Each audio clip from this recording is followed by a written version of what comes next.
Hello दोस्तों, स्वागत है आपका आपके चैनल जीके विद इवान पर। आज हम हरियाणा के इतिहास से कुछ इम्पोर्टेंट टॉपिक करते हैं, जैसे गुप्त काल, गुज्जर प्रतिहार वंश और पुष्यभूति वंश। तो चलिए शुरू करते हैं। गुप्त काल की स्थापना कब हुई थी? 275 ईस्वी में हुई थी भारत के अंदर। गुप्त काल की स्थापना 275 ईस्वी में हुई। गुप्त काल की भाषा कौन सी थी? संस्कृत थी।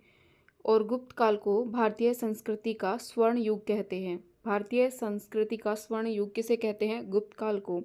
गुप्त काल में मंदिरों का निर्माण शुरू हुआ था। किसमें? मंदिरों का निर्माण किस काल में शुरू हुआ? गुप्त काल में।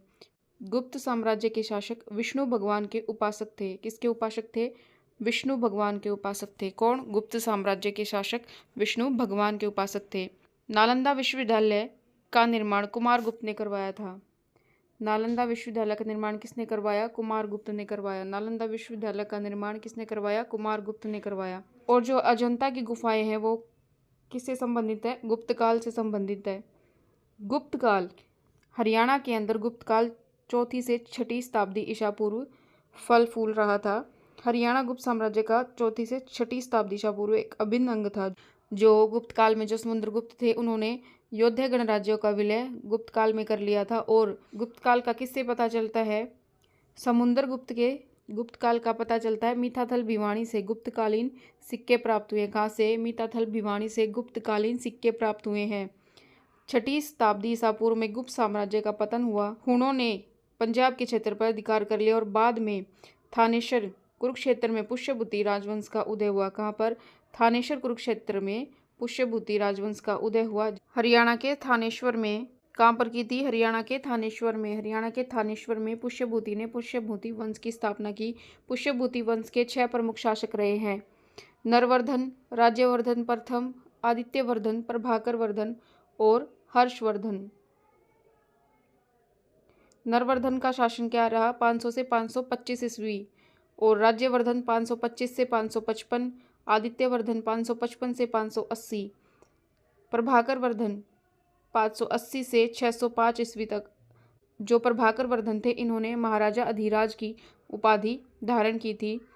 हर्षवर्धन इस वंश के सबसे शक्तिशाली और अंतिम महान शासक रहे, जिसका शासन था 600 से 647 ईस्वी तक। हर्षवर्धन के शासनकाल में पुष्यभूति वंश का सबसे अधिक विस्तार हुआ था। हर्षवर्धन के शासनकाल में पुष्यभूति वंश का सबसे अधिक विस्तार हुआ। और हर्षवर्धन के शासनकाल में राज्य कौन कौन से? उत्तर से उत्तर पश्चिमी भारत शामिल थे। उत्तर और उत्तर पश्चिमी भारत शामिल थे हर्षवर्धन के शासनकाल में। बाणभट्ट के द्वारा रचित हर्षचरित से पुष्यभूति वंश के इतिहास का पता चलता है। बाणभट्ट कौन थे? राजा हर्षवर्धन के दरबारी कवि थे। बाणभट्ट राजा हर्षवर्धन के दरबारी कवि थे। पहले इस वंश की राजधानी थानेश्वर थी। पहले इस वंश की राजधानी क्या थी? थानेश्वर थी। बाद में हर्षवर्धन ने इसकी दूसरी राजधानी कन्नौज को बनाया। किसको? उत्तर प्रदेश में है कन्नौज। कन्नौज को अपनी राजधानी बनाया। जो पुष्यभूति वंश के जो राजा थे वो पहले शिव के उपासक थे। बाद में हर्षवर्धन ने बौद्ध धर्म को अपनाया। हर्षवर्धन ने किसको अपनाया? बौद्ध धर्म को अपना लिया। हर्षवर्धन ने राजा बनके किसको हराया था? शशांक को हराया था। और हर्षवर्धन के शासनकाल में चीनी यात्री हेनसांग भारत आया था। कौन? हेनसांग। चीनी यात्री हेनसांग हर्षवर्धन के शासनकाल में भारत आया था। और हेनसांग की पुस्तक कौन सी थी? सी यू की। हेनसांग की पुस्तक थी सी यू की। राजा हर्षवर्धन ने भी पुस्तकें लिखी हैं। कौन सी? नागानंद। राजा हर्षवर्धन ने कौन सी पुस्तकें लिखी हैं? नागानंद, प्रियदर्शिका और रत्नावली। भारत के अंदर कुंभ के मेले की शुरुआत किसने की थी? हर्षवर्धन ने की थी। कुंभ मेले की शुरुआत हर्षवर्धन ने की। कुंभ मेले की शुरुआत किसने की? हर्षवर्धन ने की थी। 647 में राजा हर्षवर्धन की मृत्यु हो गई, जिसके बाद पुष्यभूति वंश कमजोर पड़ गया। पुष्यभूति वंश के बाद आया भारत के अंदर गुज्जर प्रतिहार वंश। गुज्जर प्रतिहार वंश ने पुष्यभूति वंश के बाद शासन किया। गुज्जर प्रतिहार वंश ने उत्तर भारत पर शासन किया। गुर्जर प्रतिहार वंश का संस्थापक कौन था? नागभट्ट प्रथम। गुर्जर प्रतिहार वंश का संस्थापक नागभट्ट प्रथम। सबसे लोकप्रिय शासक कौन रहा इस वंश का? मिहिर भोज। भोज प्रथम जिसको कहते हैं, मिहिर भोज।